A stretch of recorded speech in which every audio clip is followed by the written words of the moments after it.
ओढलावती अशी जीवान गावाकडची माती, साद घालती पुन्हा नव्याने तीरटाची नाती.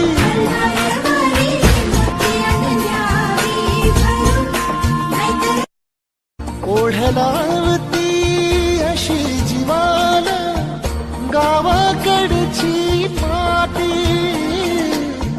साद घालती पुन्हा नव्याने तीरटाची नाती.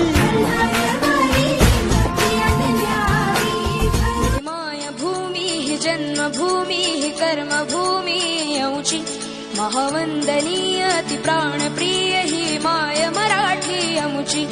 हा अमुचा आहे बाणा, ही अमुची आहे